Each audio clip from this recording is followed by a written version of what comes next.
And we're live. Welcome back or welcome to the Truth Comes to Light podcast, where everything done in the dark is going to come to light. Every single detail in this world that is done in the dark is going to come to light. I'm your host, Jay Covey, and welcome back to the show. For those of y'all that are new, on the Truth Comes to Light podcast, we talk about news from all over the world, the music industry, and more. Please be sure to check out my previous podcast episode, and also please be sure to tune in to Real Spill Wednesdays. On Real Spill Wednesdays, we talk about life topics and motivational quotes. Please be sure to tune in to Real Spill Wednesdays if you're interested in that. I just dropped a Real Spill Wednesday this past Wednesday. I'm very, very excited. I'm grateful for each and every one of y'all that have already tuned into the Real Spill Wednesday. That topic will be discussed in this podcast episode that will be coming real shortly in the episode, so please stay tuned for that. We done made it over 100 videos on the channel. We're at like 110 videos. I really appreciate each and every one of y'all that have subscribed to the channel, supporting me throughout this long journey, which I have started on July 11th. If I'm not mistaken, that was my first video, and we just see the growth on where it's at now with over 100 videos, over 60 subscribers. I really appreciate each and every one of y'all that have supported, over 13,000 views. So with all my heart, I really appreciate each and every one of y'all that has tuned into the podcast channel, the Truth Comes to Light podcast, the best podcast channel on YouTube, on all social media platforms. Speaking of that, please be sure to follow my Instagram, TikTok, and X. Yes, I'm going to say X this time, at the Truth Comes to Light podcast, because who knows, whatever I post on one of those social media platforms is kind of like a foreshadow on what the next podcast episode could be about, or what the Real Spill Wednesday could be about. But if you're not in tune and you don't follow one of those social media platforms, you will never know that. Or whatever I do post on one of those platforms that don't end up making it to the podcast episode, we can just talk about it on those social media platforms. Y'all have y'all opinion, I have my opinion. We can just go back and forth from there. So please be sure to follow those social media platforms. Like I said, I really appreciate each and every one of y'all that has already done that. I really appreciate everyone that is new to the channel. So like, comment, and subscribe so you get the latest updates. Turn on post notifications so you get the latest updates on when I post a Real Spill Wednesday or a full podcast episode. Do all of that. Keep on showing love to the channel. Keep on showing love for all social media platforms.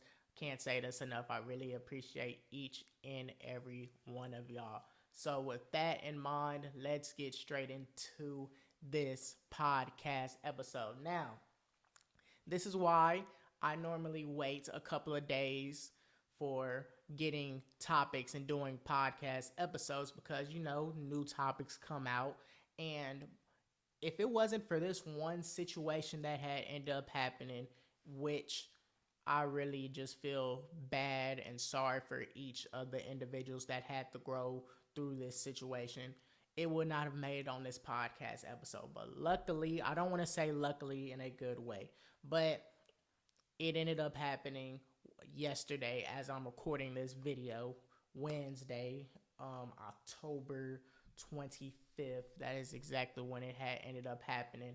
So, like I said, there was a mass shooting in Maine, Lewiston, Maine. 40-year-old Robert Card was reportedly just mental health illness, went around to a bowling alley, went around to a bar and grill, and ended up just going in and just shooting, just out of nowhere, just shooting people. He had ended up killing 18 people, and 13 people were injured in the process. There are some people that have not been identified, so that number could go up, whether that's the number of deaths or that's the number of injuries. So like I said, Robert Card, 40 years old, was going to a bowling alley, went to a bar and grill, and he just basically shot up the whole place and basically just killed each and every one of those individuals and injured so many more. My condolences go out to each and every one of those victims, family members, and everyone who did love those people. And it's just a sad situation. And the crazy thing about it, he has not been caught. This has happened yesterday as I'm recording this video, October 25th. And it's been a whole 24 hours, and Robert Card has not been caught. Robert Card has been a member of the U.S. Reserve since December 2002. That was confirmed by the Army. His current rank was a sergeant first class, and his job was petroleum supply specialist. He has no combat deployments. He was also owns a boat in the Maine area. So, needless to say, he knows what he is doing. He knows the whole Army thing, the combat situation, the whole setting. He knows what's basically going on. And he was a weapons instructor, so he knows how to use automatic weapons. He knows how to basically survive. He has a boat. He was in the Army. So needless to say, he knows exactly what he is doing. My whole thing is this, like I already said, my condolences go out to the family. It was reported that he has mental issues. And an interesting law that Maine has is called the Yellow Flag Law, which is a medical assessment of people who may be dangerous before a judge can sign off on removing their guns. So if you're just a danger to society, if you have mental issues, things across that nature, a judge can sign off and be like, you cannot own a gun because you are a danger to society. And you see it with these mental health people. They come, they get these weapons. It's so easy to get these weapons. How is it just so easy to get these weapons? It's easier to get a weapon than to literally get a driver's license, alcohol, drugs. All of these things is easy to just go out on the street and just get you a gun or go somewhere to get you a gun. He's been admitted to many mental health facilities. He was actually in one mental health facility for 2 weeks before they released him. So needless to say, he has mental health disorder. He has something. But when is this going to stop? When are we going to sit down with all the mass shootings that have happened? You had one at a supermarket store in Buffalo, New York, where a person just walked in and just straight up shooting. You have so many school shootings, Santa Fe, the ones in Florida, Uvalde in Texas. Like, there's so many school shootings. There's so many mass shootings going on in this world. When are we just going to sit back and literally think to ourselves, something's got to give, something has to change, because lives are being lost day by day.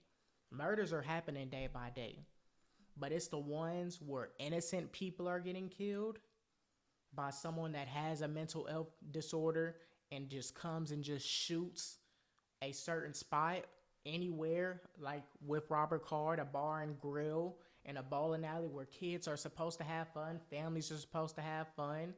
You go eat, have you a good time.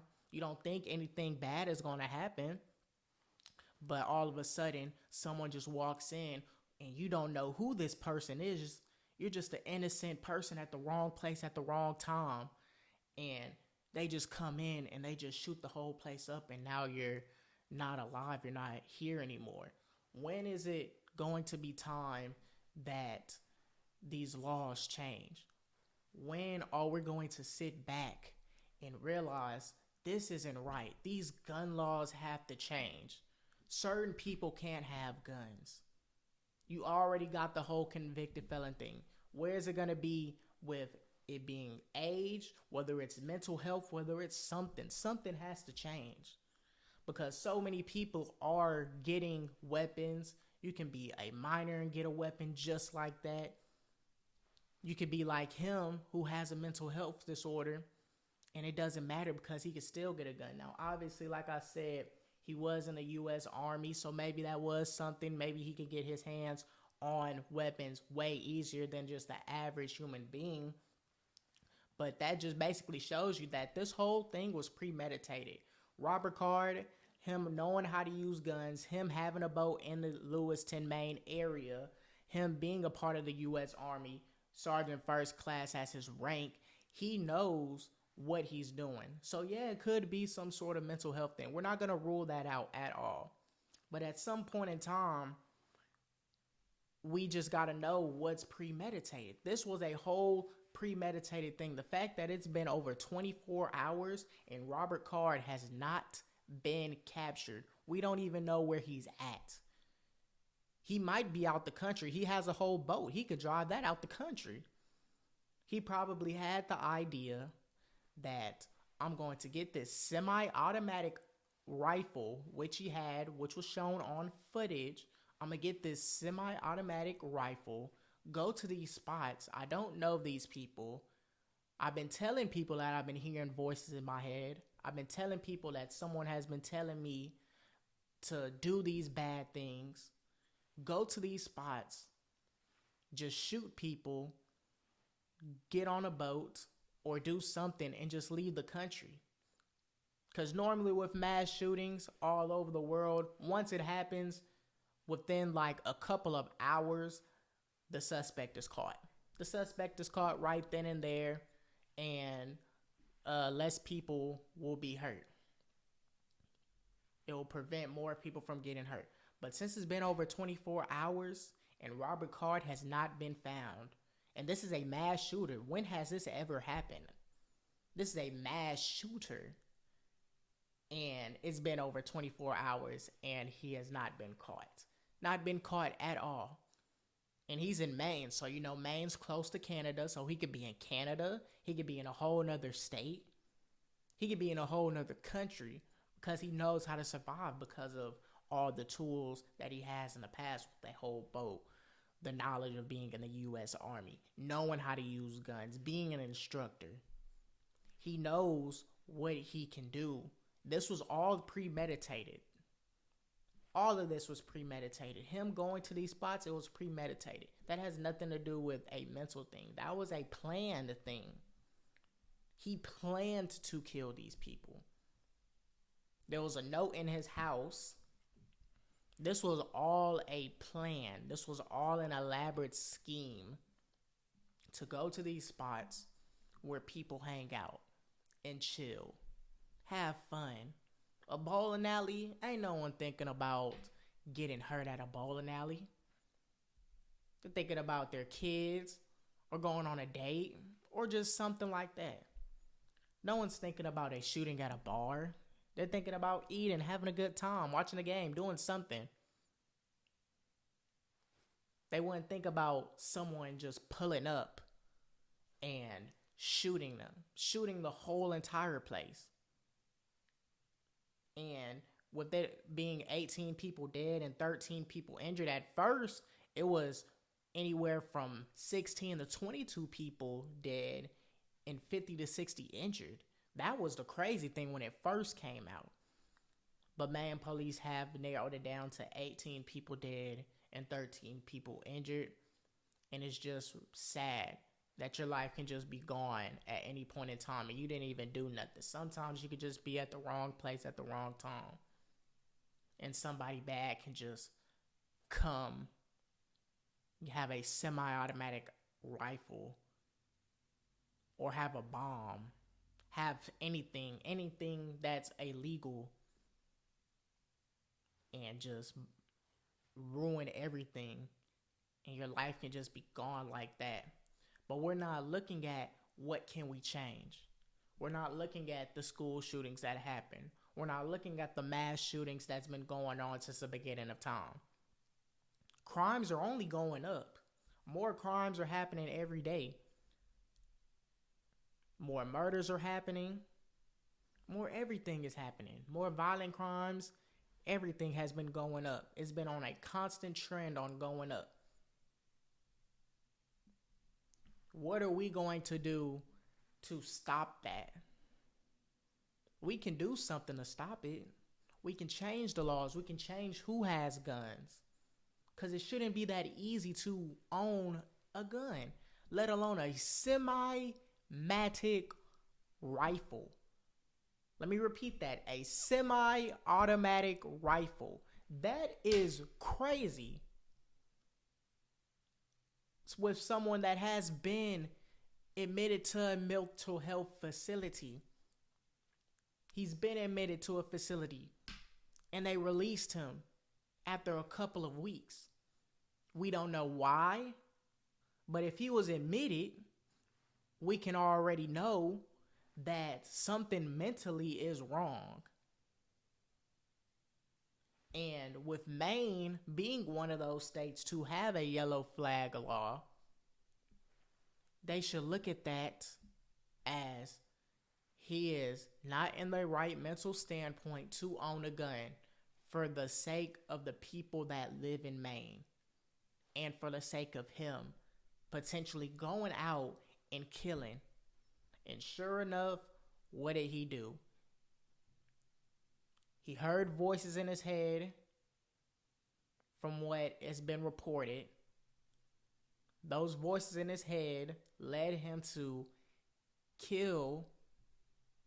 shoot at over 30 victims,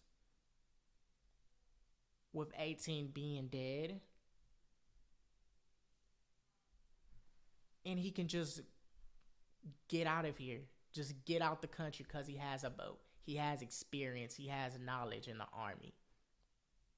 He is heavily armed and dangerous. I'm pretty sure that's not even the only thing that he has. Usually when it's something that's mental, when it's a mental health disorder, it's not going to be planned. Everything is just going to be an impulse decision. When these people that do kill, that have mental disorders, normally it's an impulse decision.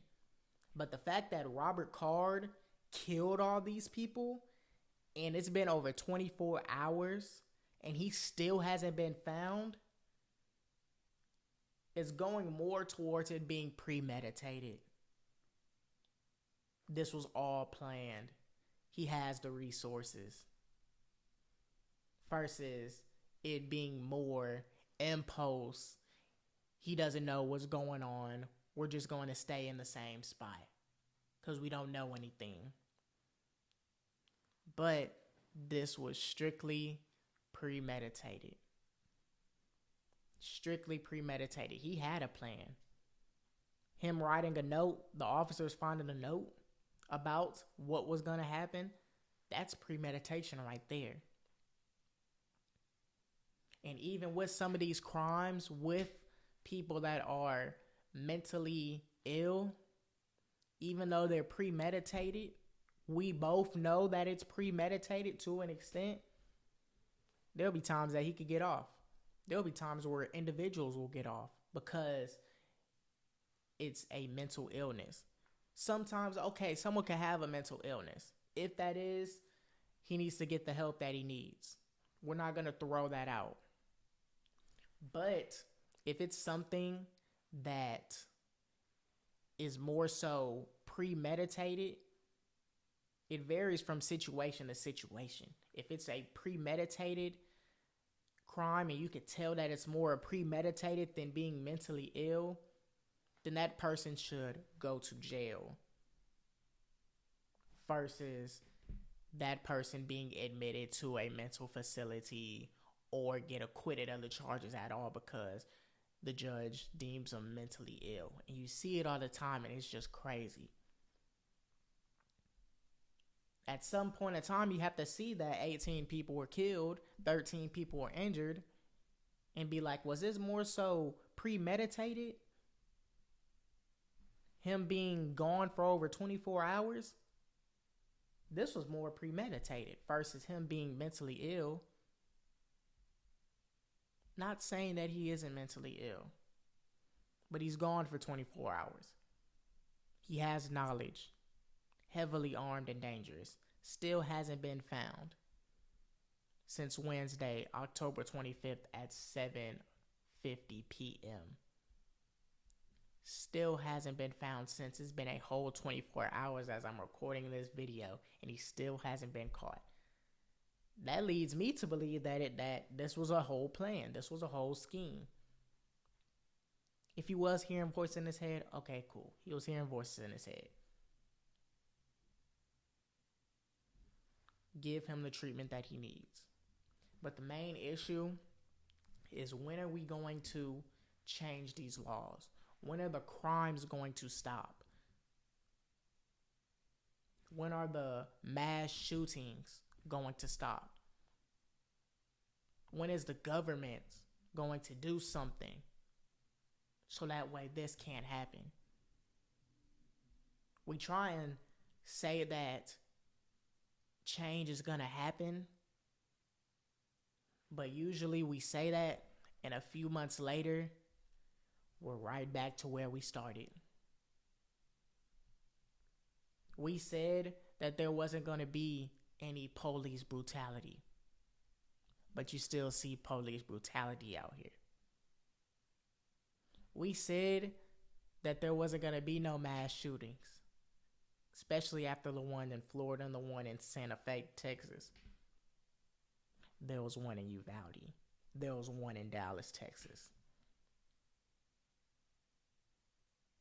We said that there was going to be some law changes coming with gun control.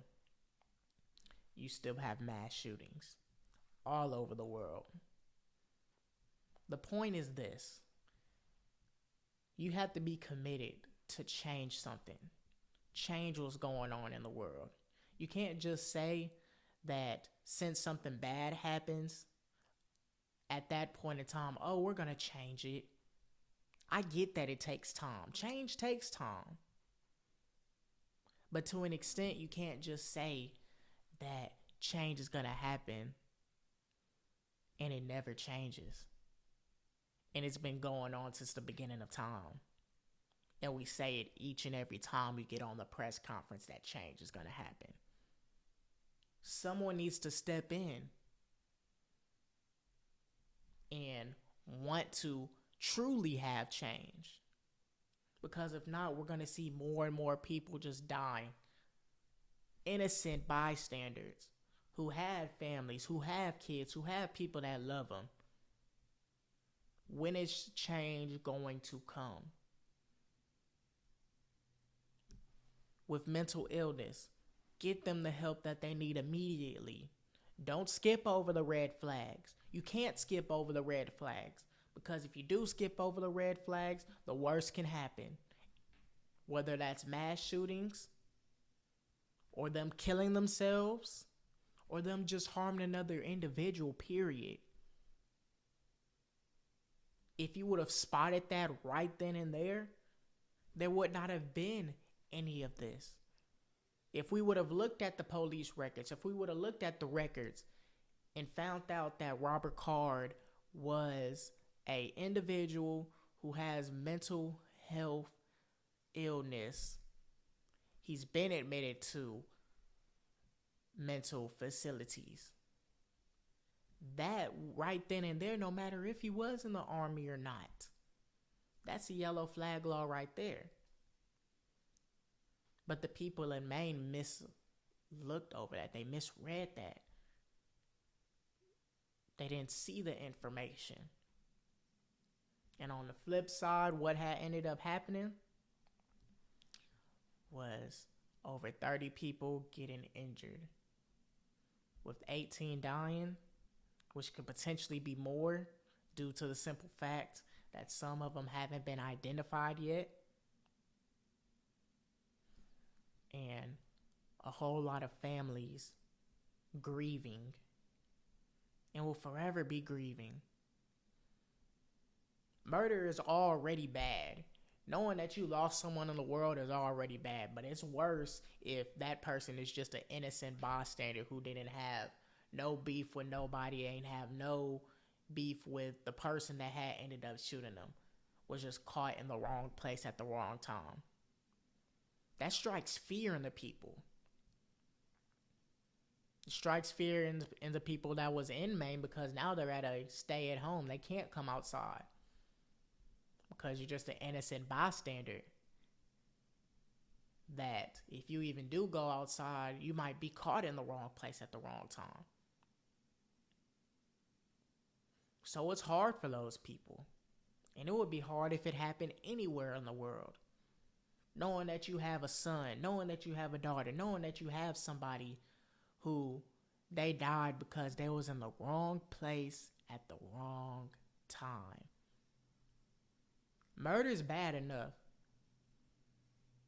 That's horrible for families. But being at the wrong place at the wrong time is 10 times worse, because now that strikes fear into you. Now you're going to feel as though, well, I can't go nowhere unless something might happen to me. You're going to always have that fear. When are laws going to change? When is this going to stop? When is the mass shootings going to stop? When is the violence going to stop? When is it going to be peace? When are we going to get people the help that they really need?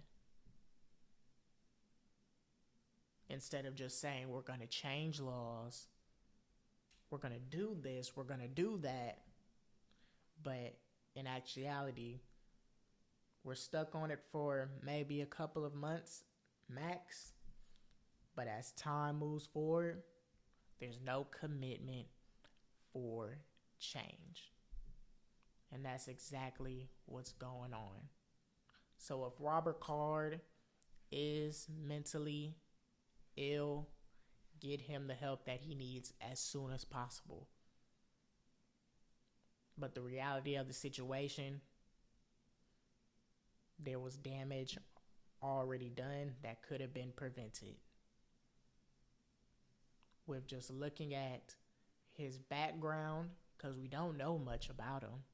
We don't know much about him other than he's 40, other than he was in the Army, other than he owns a boat, other than he shot these people, and other than he left a note at his house. Anything personal, anything about his whereabouts, we don't know nothing. He is long gone. He could be out the country. I personally believe that he is out the country. He's not in Maine. Because if he was in Maine, there's so many officers. Maine got police officers from Massachusetts. They got them from everywhere to help find him. And it's been over 24 hours and he's still on the loose. So with him having the resources, that just leads me to believe that this was premeditated and he's out the country. He is out the country, long gone, but all of this could have been prevented, especially if we change laws, stop the violence, and we stay committed on those two things. Because if we don't, the U.S. is in real trouble.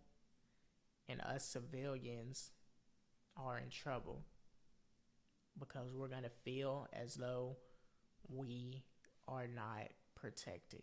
And that is what we do not want. We want to feel protected in the United States.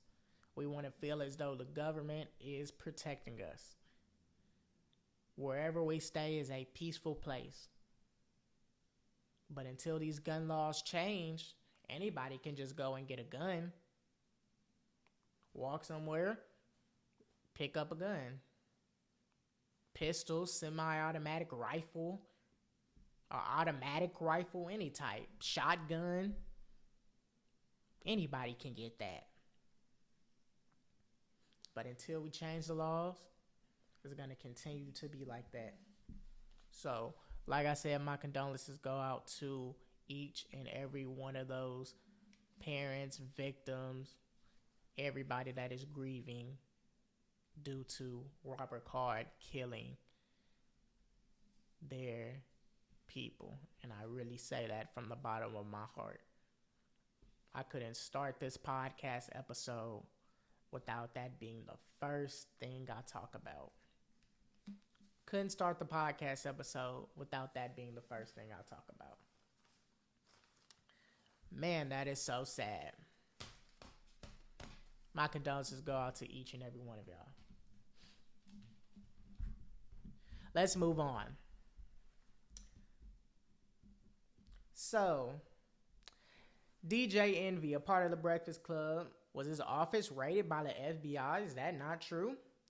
DJ Envy's ex-business partner, Cesar Pena, was arrested on fraud charges, but the reports that officers removed electronic equipment are not true. According to federal law enforcement, Cesar Pena is being accused of using his reach on social media to take advantage of his followers, promoting high investment returns, and allegedly tricking people out of millions of dollars in the process. Statements and documents revealed that Pena and DJ Envy are being investigated. Pena was released on a $1 million bond, and he cannot leave the state, obviously. DJ Envy quoted on The Breakfast Club, "Now, Caesar, if he took money, I wasn't privy to it, nor did I even know. But I do understand how people feel if they did give him money, because I gave him a lot of money and didn't see a dollar in return." So Caesar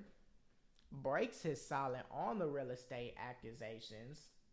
He was basically saying that DJ Envy, he was not a victim, because obviously his lawyers are trying to paint him as the victim. And Cesar Pena was like, if y'all believe that he was the victim, like that's some BS. And that's what ended up happening. He said, y'all have all of these people being coerced to sue people affiliated with me just because they are a bigger name. That's the situation that breaks my heart. And all these lawsuits, these 20 lawsuits, DJ Envy was never in the room with me. DJ Envy has nothing to do with any of these 20 lawsuits. These people are suing me. Fucking sucks. It pisses me off that all these people are bashing DJ Envy. What you gotta understand is DJ Envy is so successful in the hip hop as far as a DJ that people just don't like him.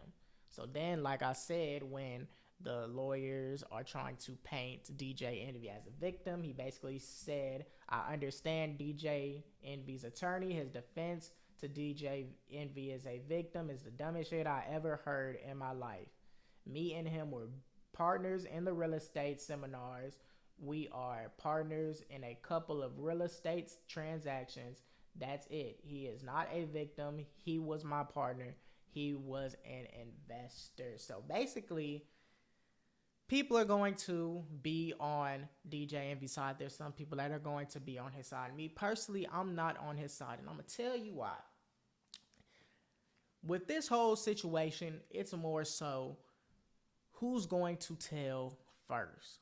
Is Cesar Pena going to tell on DJ Envy, or is DJ Envy going to tell on Cesar Pena? This is what it all narrows down to. Okay?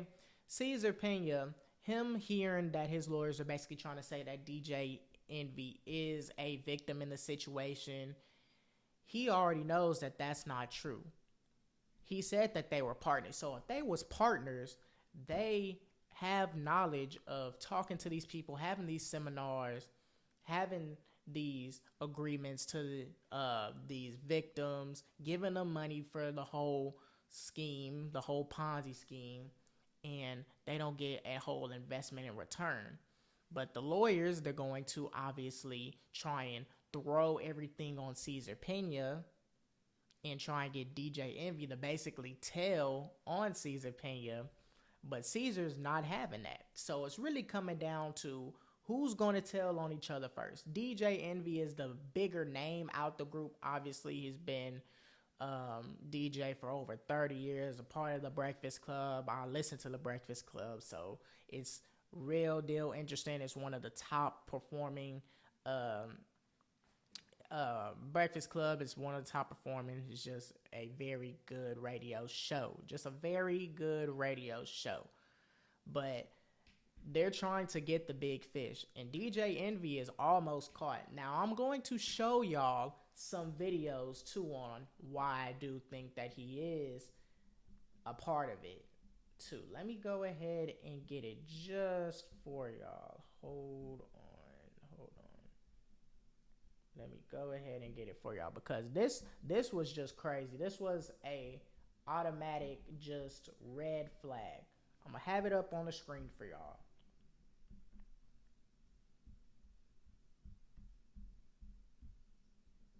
Caesar is Flippin' NJ is my partner in New Jersey. He owns over 1,600 units in New Jersey and all throughout the country. Caesar was in prison before. Caesar was in prison. Caesar was locked up, and he learned how to do real estate in prison. Wow. He learned how to do it in prison. We got to. So right then and there, he said that Caesar basically taught him how to do real estate in jail. Now, y'all would probably ask, y'all would be like, what did he go to jail for? What did Caesar Pena, what was he in jail for around the time that he was teaching DJ Envy real estate? He was in jail for credit card fraud. He was already in jail for fraud. So if him being in jail for fraud doesn't already tell you enough that this person is a bad individual and this real estate stuff is not mainly real estate, it's not legit, this is a whole Ponzi scheme, then I don't know what does. And obviously, DJ Envy has been trying to bring him from the ground up. He's basically put him on the Breakfast Club multiple times, just bringing him up, promoting him, saying that he has all of these rental properties, as y'all heard in the video. But in actuality, he doesn't have any of them. Legally, it's a whole scam, And the crazy thing about it, too, on iHeartRadio, if you go to the website and the job applications, they do have an application for the Breakfast Club. Now, the Breakfast Club did want to have a third individual, whether that was Jess or that was somebody else. But it's kind of interesting now that they do have it. With DJ Envy, unless they get a whole case against him and he actually does get arrested, he's already on the hot seat right now. They already got his friend. They have multiple videos of him basically admitting to it. And you have Caesar Pena, who basically snitched on him, saying that he's not a victim in it and they were business partners. So if you're business partners, then you know what the situation is. You know what's going on. Y'all both have an agreement. Y'all just got to shut up. Y'all just have to shut up and be quiet in the situation, because if one person tells, or if they have multiple complaints, which had ended up happening, multiple people were getting scammed by Caesar Pena. There was multiple complaints, so the police launched an investigation on the case. If any of those things would not have happened, it would have all been good.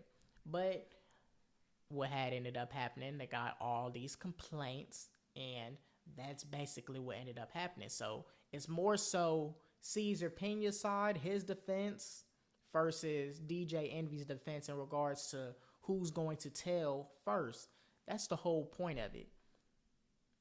And the thing with this whole situation is, unless he gets arrested, unless DJ Envy does get arrested in this situation, iHeartRadio is not going to fire him at all. Because think about it. If iHeartRadio fires DJ Envy, they're going to have a whole bunch of lawsuits against them, and they're going to lose every single one of those lawsuits. No questions. They'll lose every single one of those lawsuits because they know that something was going on. They knew something was going on. They brought Caesar Pena in the Breakfast Club. They brought him on the radio show. They brought him in all of that. And they just basically just let it slide. That's what people are going to say. And if he's gone, the Breakfast Club as a whole is going to be gone for sure. Because you can't replace DJ Envy. He's been there too long. You just going to have Charlamagne the God. He going to need somebody else. So it's like both sides are in a lose-lose situation, and it's kind of messed up. iHeartRadio, business-wise, is in a lose situation because, like I had already said, they're going to already have knowledge that this whole thing was going on. That's what people are going to say. And when they do get sued, I mean, can you really blame the people thinking that? They're going to get a whole lot of money. That's really the main thing that's running for iHeartRadio is the Breakfast Club.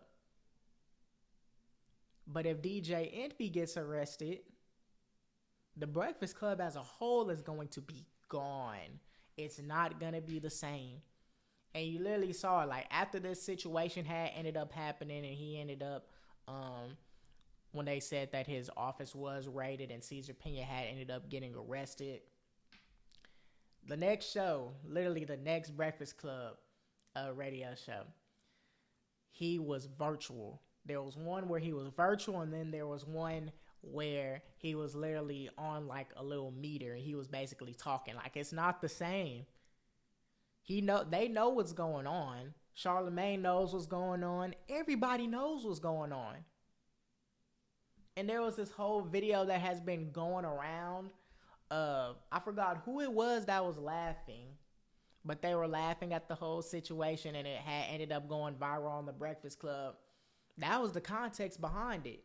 Those two people were basically making a joke out of Caesar Pena for the whole Ponzi scam. They basically knew what was going on. They were saying it.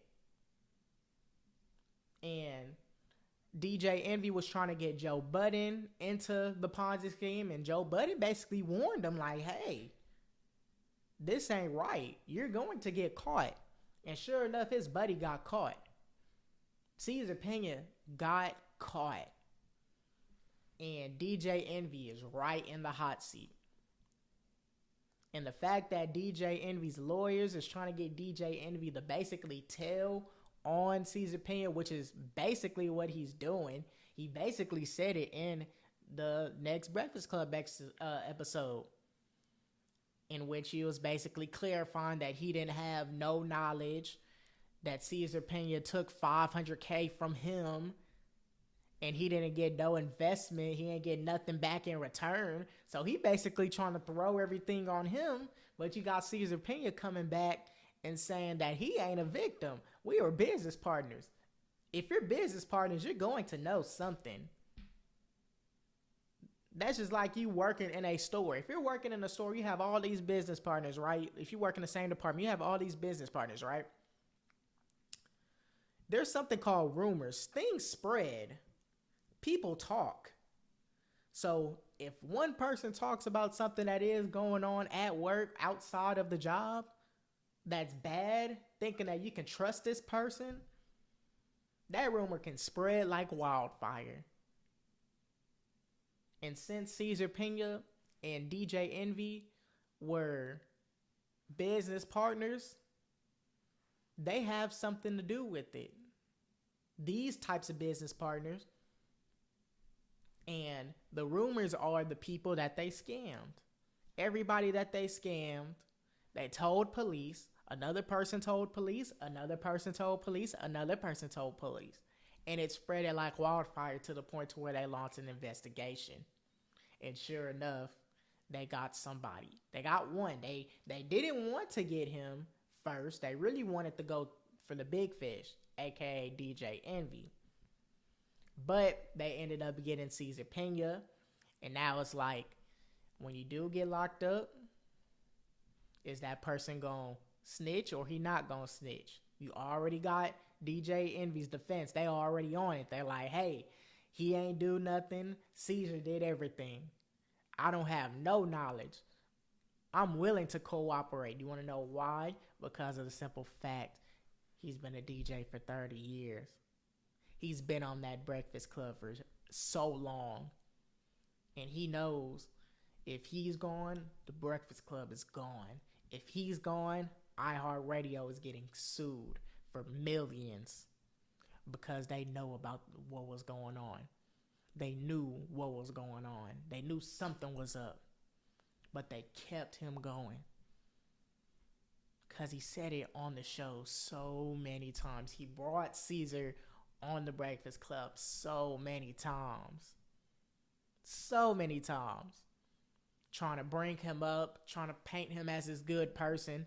But this dude was in jail before this whole thing for credit card fraud.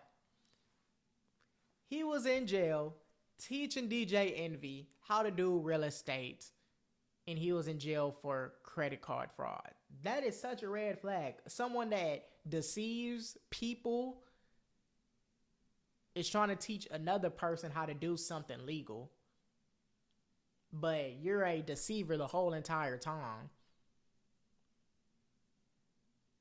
getting people out of millions of dollars. Individuals who have worked hard for their money.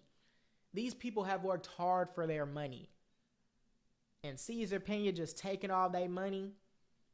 And I'm saying DJ Envy did the same thing too because he knew about it. He was probably doing it too. Taking all of their money and not giving them anything back. That's so messed up. It's so messed up for those people. That's their hard-earned money. Giving them hundreds of thousands of dollars, which equates to millions of dollars for how many people they done scammed. But DJ Envy, he's obviously going to throw everything now on Caesar Pena because he probably ain't think that he was going to get caught, that his friend was going to get caught, and he was going to be in the hot seat. But now since he's in the hot seat, now he realizes, oh, I got a whole lot more to lose than Caesar Pena. DJ Envy has a whole lot more to lose because of the simple fact, if he's gone, iHeartRadio is going to get sued, and the Breakfast Club is going to be gone. It's not going to be the same. It already isn't the same with him being virtual. The video of him being on the little meter, it's not the same. Charlamagne the God can't carry the Breakfast Club by himself. They have multiple people on the Breakfast Club to make it roll, to make it keep on going, to make everything cohesive. You want to have personalities on the Breakfast Club. One of the biggest radio shows out. But if you don't have one, it significantly impacts your show. And that's 100% true. It significantly impacts the show. So if DJ Envy ends up somehow, some way, gets arrested for his role in this whole wire fraud, iHeartRadio is going to be done. The Breakfast Club is going to be done. So it's real deal going to be interesting. We already heard about Caesar Pena's side saying that DJ Envy was not a victim. They were business partners, so he basically threw him under the bus. And then you have DJ Envy's side saying that Caesar Pena took $500K from him, didn't get that, and he's this mastermind behind the whole entire thing. Which, even if he is a mastermind behind the whole entire thing, let's say Caesar Pena did tell DJ Envy about this whole thing. He taught him how to scam. He taught him how to do this scheme. He's still a part of it. He is still a part of it. You brought him on the Breakfast Club, so you knew. iHeartRadio knew something. Because you just can't bring people on just like that. It has to get approved by everybody. Charlamagne probably knew. Everybody knew. So now the videos that were released back then that are coming to light about the situation are now just like, we're looking at it and we're just like, dang, that's crazy. Because even with those people, that viral meme, like I said, where everybody was just laughing and they got on the floor, they did all of that. The background of the situation, the context behind the situation it was actually true. They know who you are. They know who both of them are outside of the Breakfast Club. They're a bunch of scammers. A bunch of scammers that took hundreds of thousands from people, equivalent to over millions from people. And they don't have no regrets from the situation at all. They don't have no regrets. Obviously, one isn't going to have regrets because he was in jail for credit card fraud. So if you are already being deceitful, then you don't care. You're going to do it again. And clearly that's what happened. DJ Envy just chose the wrong friend to keep throughout his time being a DJ. And he's now basically in this situation. I personally believe that DJ Envy is 100% a part of it. I'm not on the side of DJ Envy has nothing to do with it. There's too many videos, there's too many context, there's too many things that have been going on that's throwing everything on DJ Envy. So then what he's trying to do is throw it back on Caesar. So Caesar can either go one or two ways. Either he could just keep it and just swallow everything and just take everything, or he's going to get mad, which it seems like that's what he's doing, and trying to basically throw DJ Envy under too. So both of them is going to go down. Because one's saying that's not a victim, that's a business partner. So something is going to happen, whether DJ Envy is going to end up getting arrested or not. But iHeartRadio better hope that he doesn't get arrested, because if he does get arrested, they're getting sued. Charlemagne better hope that he doesn't get arrested, because the Breakfast Club isn't going to be the same at all. At all. So it's going to be real deal interesting. But one thing we do know is DJ Envy is in the hot seat. He cannot do nothing wrong. He better just get on his job. He better just stay on the Breakfast Club. He should not have even addressed it, because anytime you're going through a crime, obviously with the whole Keefe D situation, they can use whatever you say in interviews, talk shows, radio shows. They can use that against you. So I don't even know why he brought it up. But all he can do is just be quiet. Just be quiet in the situation and just let everything play out. But obviously, how his lawyers are trying to basically throw everything on Cesar Pena, we're just going to have to see what Cesar Pena's lawyers end up doing for DJ Envy. Are they going to save his 30-plus year DJ career, his whole career? Or are they both going to go down together, and the Breakfast Club is going to go downhill and iHeartRadio is going to go downhill? It's going to be interesting. We're going to see. We are going to see. Now, earlier in the podcast episode, I had said for my real spill, I had talked about a topic that we will end up talking about in this podcast episode. If you did end up tuning in to the Real Spill Wednesday, I kind of went more so in regards to personal feelings and the life topic aspect. But for the podcast episode, we're going to go fully in detail, not only on the life topic aspect, but everything that went on. And there's some more things that have been circulating ever since that situation that I did not talk on the podcast, the Real Spill Wednesday, about. So, a woman on TikTok has been going viral for her first day going to the Cheesecake Factory, basically saying that she was too good. Her standards was too high to go to the Cheesecake Factory on a first date with this dude. That's basically the whole context about it. And that video has been blowing up for a whole lot of different reasons. Some people are agreeing to it, some people are not.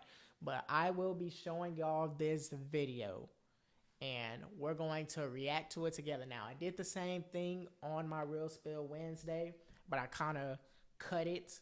But this video, we're going to be looking at the full thing. It's probably like 1-2 minutes longer, and we're just going to look at the full thing, and then we're going to get our whole reaction for that. I'm going to let y'all know.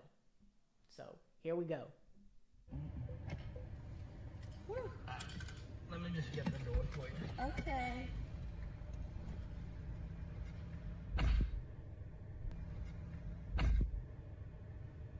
He got me at the Cheesecake Factory, y'all. I ain't getting out this car.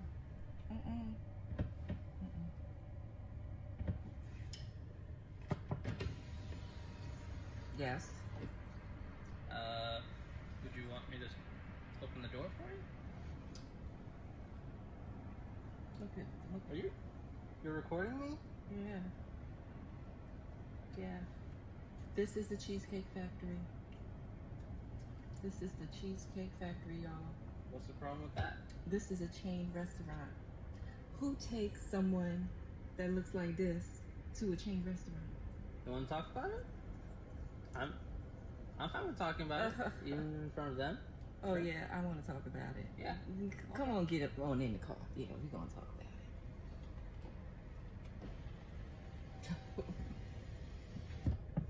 Oh, okay. Okay. So, So yes, let's talk about it. Let's talk You- about it. so you expect a man to go all out on the first date? Is that right? I mean, you're supposed to. Look at, when you take out a beautiful woman and you're courting her, because I get courted. So you're courting her, right?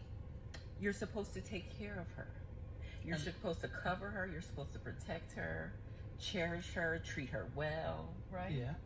And That's what you're supposed to do. I agree. Not I at the went Cheesecake into this Factory? date as I expect, with the expectations for myself, to keep you safe, Mm-hmm. you know, to respect you,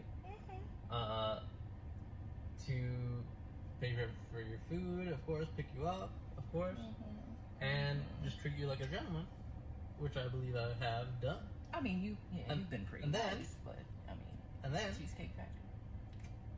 I, on the other hand, have certain expectations for a girl I go out with on the first date. I expect her to be respectful too. I expect her to be cooperative, and at least What did I do that wasn't cooperative?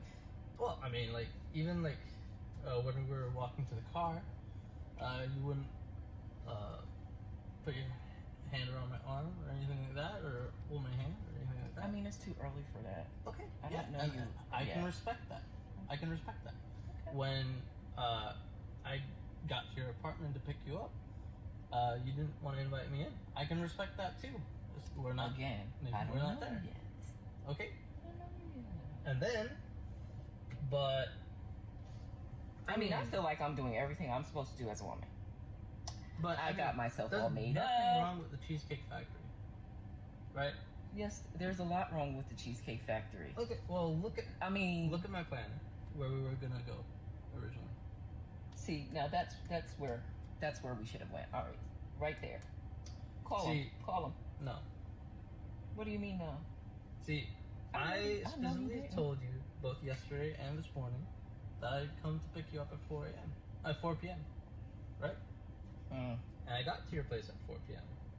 You didn't even come downstairs for another hour, and so I was waiting downstairs, I understand. For an hour, right? But I wasn't expecting for work to take me so long. I got home a little late. And like I said, I don't know you well enough to invite you up into my apartment. And That is not possible. and that's why I'm saying, I'm thinking, okay, if we're not there in the relationship to, meet at your apartment, then maybe we're not ready in a relationship for such a nice fancy restaurant as Aria, especially if I'm paying for the whole thing, which I'm still willing to do. I I mean- would have been, Okay. but if we're late, I mean, I I told mean, we you weren't twice. late. It wasn't that late. We literally Come on. left your place at the time the reservation was supposed to be. And I specifically said 4 because maybe we could get there early and even have some time to get to know each other on the way there and while we're in the parking lot I mean, and waiting for a reservation. we can still get to know each other. Isn't there another restaurant you can call that, like, the No. equivalent to that? I mean, I you literally don't just said, understand. Look at me. I cannot go in the Cheesecake Factory. there's nothing wrong with I will die. That's Okay. embarrassing. Listen, as I said, I have very specific certain expectations for that. No. I can tell it's not gonna be there. And maybe we're not right for each other. So respectfully, I'm gonna just drop you off at home. Oh, no, he didn't. Yeah, I'm not. So, you just want to call it a night? I mean, Yeah. isn't there some kind of compromise or something? Ladies, can you believe this? I'm sorry, y'all. He just pulled but- out of the parking space. And yeah, I'm gonna stop right there. So, like I said, in this podcast episode, I decided to let it play a little bit longer first. Than the real spill, I basically kind of cut it short so I could get more so into the idea of the Real Spill Wednesday. So as y'all heard in the video, basically he took her to the Cheesecake Factory for the first date, and she basically was not playing that. She was basically saying that her worth is too high. Look at her. She is too good. She looks too good to go to the Cheesecake Factory, even though there's nothing wrong with the Cheesecake Factory. She's trying to basically embarrass this dude. Literally started recording and literally embarrassing this dude, smiling in front of the camera, showing him and just literally smiling in front of his face. Like, that was the main thing that was pissing me off. I'm sorry.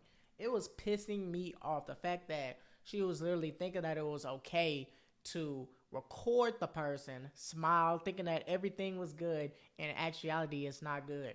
What if he didn't have anything? What if that's all he could have afforded was to go to the Cheesecake Factory? That'd be the whole point. And she literally trying to say in the video, ladies, can you believe that? And that's why she is single. And that's exactly why y'all ladies who are agreeing with her, thinking that the Cheesecake Factory is too good for y'all, is the reason that y'all are single. Y'all females be wanting to have these high expectations for a first date, or just high expectations, period, that we basically have to match up to. These high unnecessary standards that we have to match up to. In actuality, it shouldn't even be like that. Like I said, what if he didn't have anything? What if he didn't have no money? It's not about the money. It's about him being consistent, cherishing every moment with you, learning you, getting to know you, effort, all of those things in a relationship. If you're worrying about dollar signs in a relationship, you do not need to be in a relationship. I'm going to put it in perspective for y'all. You see females, especially in this generation, with social media, that has been a problem in itself. They want these six-figure men, these men that are, their net worth is six figures, 100K. The average male makes only $20,000 to $30,000. That's average. That's most of the people in the U.S. It's a small percentage that has a net worth of six figures. That's hard to get in actuality. Most of these people have regular 9-to-5 jobs, and you hear these females say that, I don't want a dude that works a 9-to-5 job. But y'all want these six-figure dudes who either scam, sell drugs, entrepreneurs, all of these things. But most of these people work regular 9-to-5 jobs. They get off, they take care of their family, they take care of themselves to the best of their ability, making $20 an hour, $17 an hour, $18 an hour, especially if they're not in a career like going to college and getting a degree. And those people, even if they're in debt, and for the first 4 years, first 4 to however long after that, in regards to if you're in grad school, you're 9 times out of 10 broke. You don't have the money. But you see females wanting these six-figure men, these 100,000 plus K men. And that's so messed up. It's not about the cherishing of the moment, being consistent in a relationship, doing everything you can to love a person. It goes both ways. It's about who's going to ride for you. Is that female going to ride for you when you're down? It's hard as males.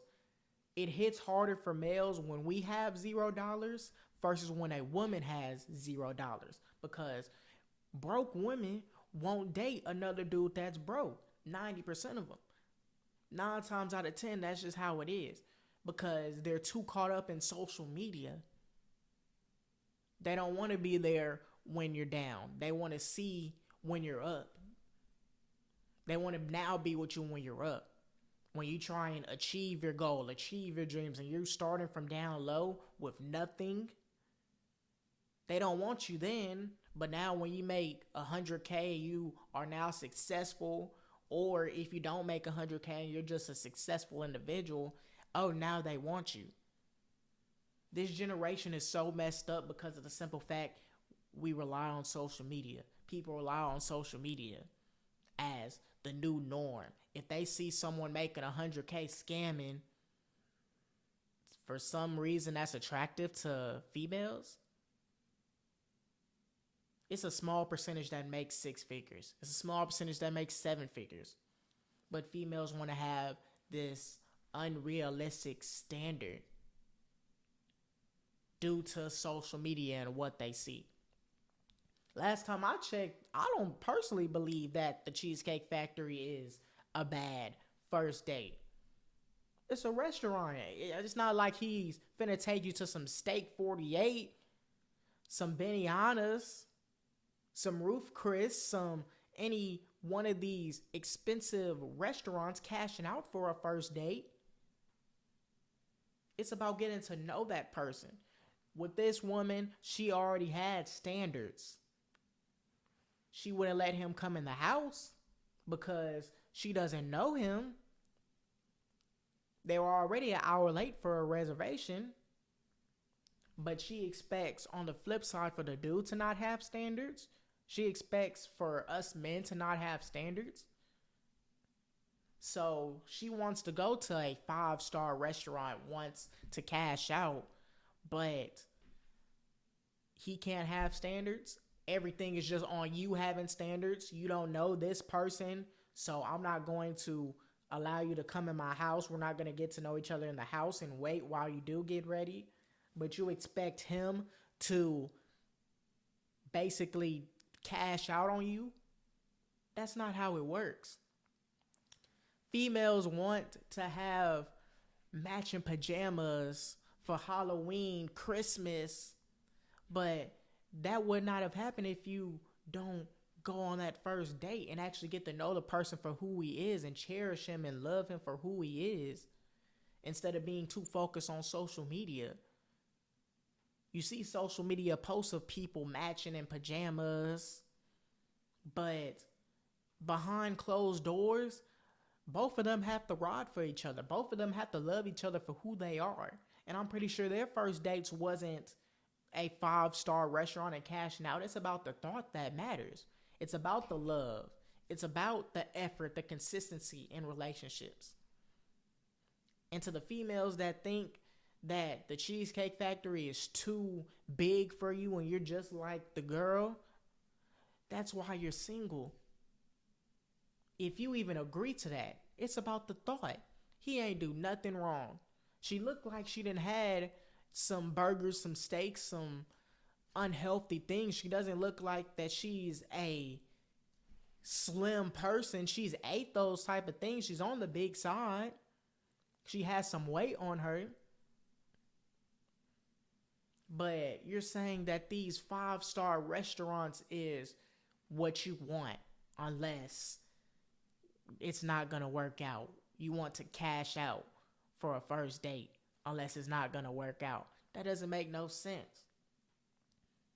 Like I said, it hits harder for a male having $0 because when we feel as though we have $0, we feel like it's the end of the road. We don't think that we can't do anything because us as males, we're supposed to provide, protect, serve, be the breadwinners of the family. That's how society paints it. That's how women paint us. We're supposed to be the protectors in all ways, shape, or form. But if we don't have it, y'all feel as though we can't serve and protect and love. Y'all think money is the right way to love, and in actuality, it's not. It's about being consistent and showing effort. And when that moment comes when I'm down to my last, will you actually be there and raw? That's why us men are scared to get in a relationship. We think females ain't shit. We think that they not. Because most of them are heavily relying on social media and what they see. But if a female is broke, if they even just have the looks, they'll try and go after someone that has 100K. Or even if they don't have the looks, they'll try and go after someone that makes 6 figures and have these unrealistic standards, which makes absolutely no sense. But you expect us to already have it. Y'all don't want us when we don't have it. Y'all don't want us when we're starting from the ground and we're working. Y'all just want us when we're up. Us dudes, we want the one that ride. So for us dudes, if you do find the one that does end up riding, it don't matter how she look. She could be cute, she could be ugly, it don't matter. You see couples, and I know in y'all heads y'all be seeing couples and you be like, I know he can do better, I know she can do better. But it's about the consistency and the effort and the love that they have for each other. And when the wheels fall off, that they both rode for each other. Both of them rode for each other. So even if both parties aren't the cutest, and that's what you think, they both ride for each other. And that's what it's about. It goes the same way with females. If you do find a dude that rides for you, keep him. Males, if you do find a woman that rides for you, keep her, because it's a cold world and it's only going to get worse in this generation, especially with the new age of social media, how easy it is to see stuff. Females seeing Chargers, Hellcats, all this money. But in actuality, most people work 9-to-5 jobs, and there's nothing wrong with working a 9-to-5 job. Most people make $20,000-$30,000 a year. You just have to work harder, but that'll really show you the true colors on when you do have $0 and you don't have enough money, who is going to ride for you, no matter what the circumstance is. The ones that do end up riding for you, those are the ones that you keep. Relationships, friends, whatever. So males, if you do find a good woman out there that'll ride for you when the wheels fall off, keep. No matter how it look. No matter how she look. Same with females. If you see a dude that rides, well, don't care about the money. Don't care about the materialistic things. With dudes, with females, don't care about the materialistic things. If y'all see that y'all ride for each other, that is a keeper. Now, I want y'all to look at this post. After the Cheesecake Factory video had went viral, it was this girl that had ended up posting on Twitter. I'm going to show y'all on the screen. She had made a list of places women should refuse to go to on a first date. So number 1, she obviously put the Cheesecake Factory. Number 2, she put Applebee's. 3, Chili's. 4, Chipotle. 5, Olive Garden. 6, the movies. Your house. Any fast food chain. Buffalo Wild Wings. Wingstop. IHOP. The gym. Church. Ice cream dates. Movie nights. Somewhere that requires a long drive. Bowling. Nightclubs. Hookah bar. Bar for drinks. Waffle House. Sporting events. You got Red Lobster. You have all of these things. Me personally, I'm taking a female to church before I take her on a 5-star date. She will be in the name of Jesus before she comes to a 5-star date with me. I don't care. 5-star. For a first date, absolutely not. You'll be going to church with me before you even got that. Ice cream dates, there's nothing wrong with ice cream dates. It's the thoughts. You can do so many things with ice cream dates. You can do so many things with that. The movies, you can do so many things with that. Olive Garden, all these restaurants. They're not 5-star, but they're workable for a first date. So that way you can get to know each other. You can work yourself up to wherever you want to go after that in regards to the relationship. If you feel as though that's the one, then you could slowly work yourself up to a 5-star restaurant. You can work yourself up to that. But seeing all of these lists of spots that you can't even go to, I'm pretty sure the girl that had ended up making this list is single. And any of the females that agree with some of these things. Now, obviously, I can agree on if you take a girl to your house on the first date, you shouldn't do that at all. But any spot, any restaurant, any place that you can have fun at, ice cream date, something as simple as that, getting to know each other, go ahead and do that. It shouldn't matter about how much money we have. Shouldn't matter about any of that. But if you agree with her on some of these things, 9 times out of 10, you're probably looking at this video and you're single. You can't be too caught up on social media. That's how some relationships fail. Relationships fail if you be on social media too much and you see what other people are doing. If other people are having all of these females or having all of these dudes, and that's all you see, it's going to have you think like you should be that person to just have those females or have those dudes instead of focusing on your relationship.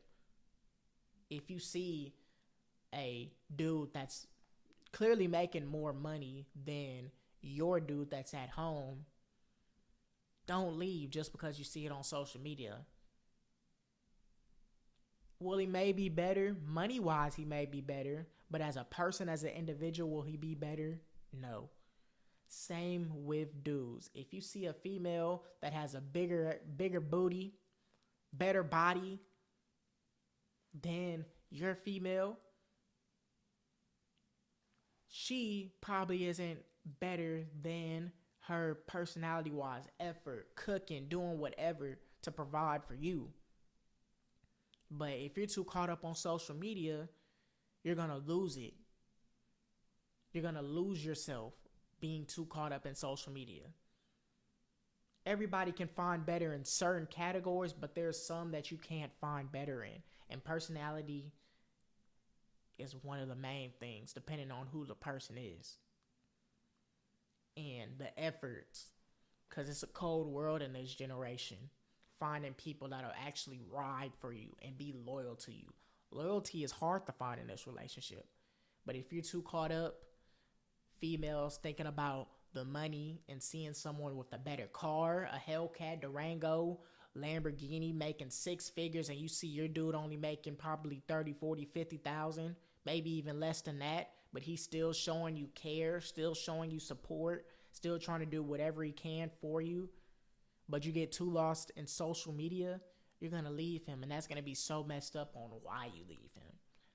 Same with dudes. If you see a female that looks better, has a better body, has better booty, ass, everything just better, but you're too caught up on that instead of what your female has to offer you at home, whether that's a better personality, can cook for you, will ride for you, give their last. If you get too caught up in social media, you'll get lost as well. And that's so messed up. So the ones that y'all do find, please just stay with them. Because social media and society is painting the picture on having all these women, having all these dudes, thinking that that's cool. But when you do get older, you're going to want someone by your side. You can have the fun when you are younger. Cool, have the fun when you're younger. But when it do come that time to want to settle down, sometimes it may be too late, especially if you're too focused on social media and thinking that your worth and your pride is too high to go to these certain spots. It all starts with the first date. And if you want to go to a 5-star restaurant first date, 9 times out of 10 ain't no one going to do that. And 9 times out of 10 you're going to be single. You got good dudes that work 9-to-5 jobs, but you got females where if their class is higher, they make a whole lot of money, especially if they make more money than the dude, they're going to try and mess with someone that makes more money than them. It's rare that a female will mess with a dude that makes less than them. And that's so messed up. It's so messed up. They don't even give the person a chance to show them that they can ride for you. They can take care of you. They can do whatever they possibly can. Y'all don't even give them a chance. So the ones that you do find, ride for them. And speaking of riding for each other, Young Thug and Mariah, the Scientist, both dropped songs 12 days ago. Young Thug's song was called From a Man, and Mariah, the Scientist, song was called From a Woman. both of these songs had ended up dropping at the same time. Young Thug is obviously in jail. Young Thug has been messing with Mariah. Been dating Mariah a couple months now, so they have been going good. The Young Thug song, I personally feel as though that song should have been on Business is Business, because Business is Business by Young Thug, his album. I feel like that album was a disappointment, knowing what was going on between the whole YSL situation and Young Thug and Gunna, and people were really anticipating the album. And Business is Business. Yes, it has Oh You Went With Drake, has Money on the Dresser, Abracadabra. Like it has some songs on there, Parade in Cleveland. But if we're trying to compare it to So Much Fun, with all of those songs, Diamond, Hot, The London, Just How It Is, Millions, so many songs, Mannequin Challenge with Juice WRLD, so many great songs, Surf, What's the Move with Lil Uzi, like, it is a way better album. So the fact that Young Thug does come out with Business is Business, yes, it sold over 100K, but it was a disappointment. To be honest with you, it was a disappointment. It wasn't that good of an album.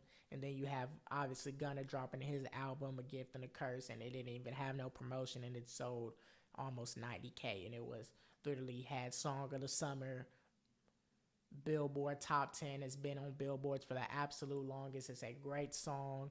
Album is great. So Young Thug dropping From a Man was obviously a step in the right direction. That song was so hard. Be sure to tune in to that. From a Woman too, from Mariah the Scientist, was a good song too. It actually had to grow on me. It's a pretty good song. Compared Mariah the Scientist to someone like SZA, Summer Walker, she does have a middle of the pack female voice. LMA, like, they all have better voices, better vocals than Mariah the Scientist. But needless to say, Mariah the Scientist is a pretty good artist in regards to having vocals. She has some songs. He just had a song with YB on his album, Don't Try This at Home. Spread Thin, obviously, Always and Forever with Lil Baby. So many other songs from a woman, which she had ended up dropping. All pretty good songs. All pretty good songs. I know Mariah the Scientist wants Young Thug free. I know everybody wants Young Thug free. Free Young Thug. Free Young Thug. Young Thug, I don't know if he's going to beat it, but I really do hope that he does beat the YSL Rico case. Both songs were ended up being very good, From a Man and From a Woman, both dropping at the same time. Were two very good songs, so be sure to check it out. If you're a male, check out Young Thugs, From a Man, Woman. Obviously, check out From a Woman. And just listen to both songs. And tune into that. Free Young Thug. Last topic that I will be talking about for this podcast episode, to conclude this podcast episode, is Ken Carson. Now, I posted this on my podcast page on my Twitter. I had ended up posting it. I couldn't get it on the last podcast, but I was for sure going to get it on this podcast episode. Ken Carson drops a great Chaos and sells almost 50K first week. Sold 49K. Dropped a great Chaos with features such as Destroy Lonely and Lil Uzi Vert. My top 5 songs on the album was Fighting My Demons, Night Court 2, Green Room, Jennifer's Body, and I Need You. Obviously, people are saying that A Great Chaos is one of the best Opium albums that has ever came out, other than obviously Cardi's albums. You really can't compare that to Cardi. We know which ones is better, but other than him, people are saying that this is the best Opium album out. Now, obviously, with Opium music, it's not really too much about the lyrics. It's more about the hype feel towards it, and it's more so about the vibe towards it, the beats, the beat changes, the production. And one thing about this Ken Carson A Great Chaos album, this production is top tier. It is superior. It is A1. It is a great album from top to bottom. He has some messes on it. I personally ain't like pots on there. I really didn't.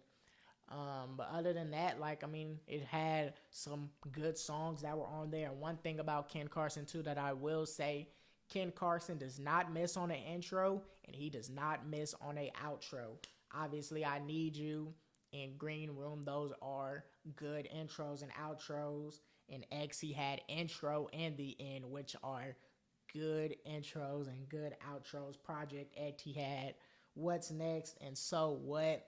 Those are two good intros and outros. The only thing with Ken Carson, which will really separate Ken Carson from where he is now to getting to that next level, and obviously he sold 50K, so you can obviously see, if Ken Carson drops more, if Ken Carson drops more songs, singles, or even albums, he can make that step. You see, Destroy Lonely then already got on a movie, had his song on a movie. You have, obviously, you see what Yeet is doing. Yeet is obviously big. He done got on a song with Drake.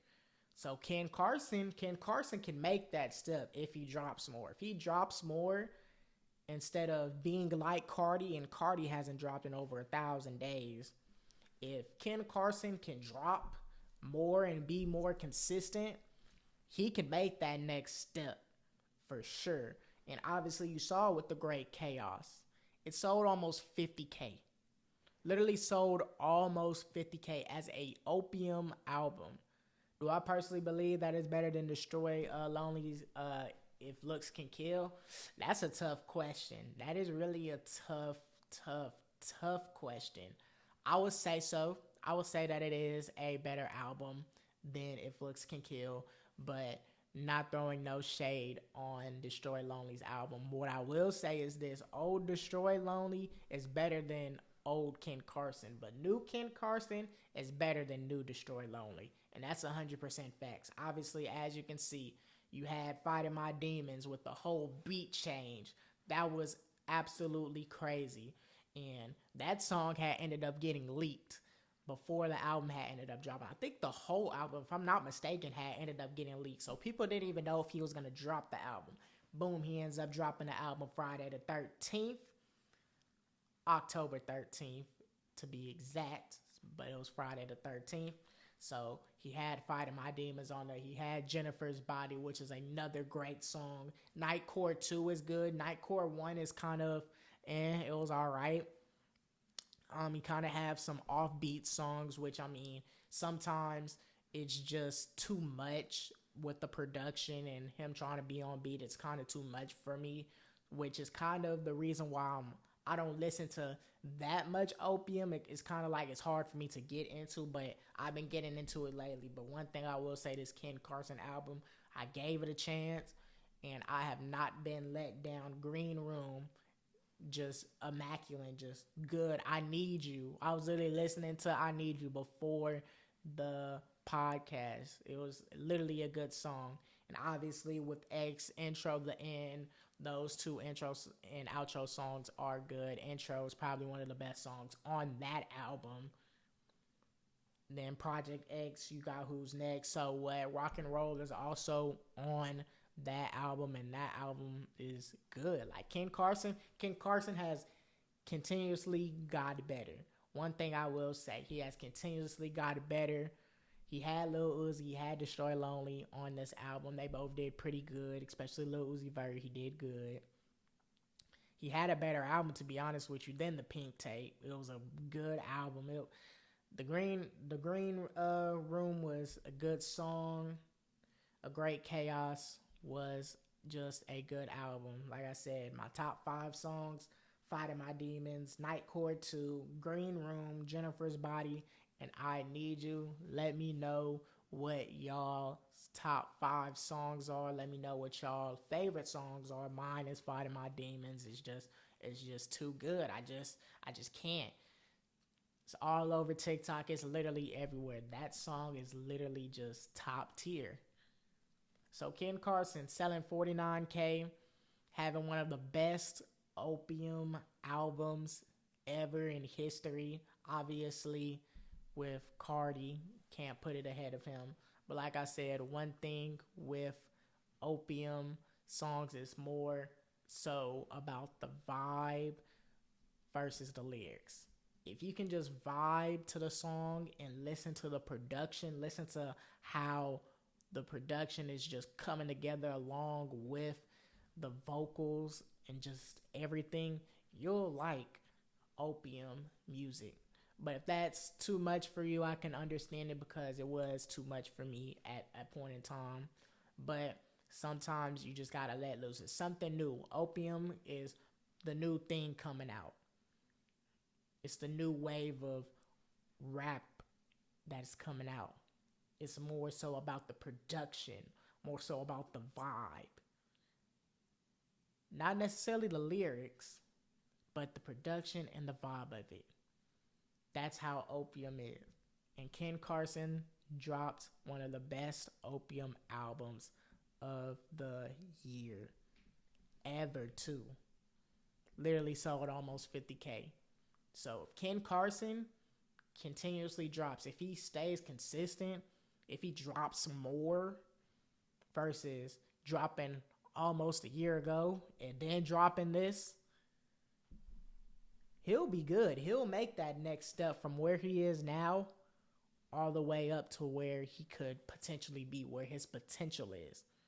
Just straight potential. He can obviously surpass his potential. But you just got to drop more. You just got to drop more. So with that, that is the end of this podcast episode. If you made it to the end of this podcast episode, I really appreciate each and every one of y'all that did. Please give this video a thumbs up, comment, subscribe, turn on post notifications so you get the latest update on when I post a Real Spill Wednesday or a podcast episode. Be sure to follow me on Instagram, TikTok, and X. Yes, I'm saying X this time, at The Truth Comes to Light Podcast. So that way y'all can stay tuned on topics that have been going on in the world, and who knows, whichever topic that I do post on one of those social media platforms could be a foreshadow on what I may talk about on the next podcast episode. And with that in mind, I love each and every one of y'all, and subscribe to the channel. Like I had said, from the bottom of my heart, I love each and every one of y'all. And with that, I'm gone, and y'all have a nice rest of y'all night.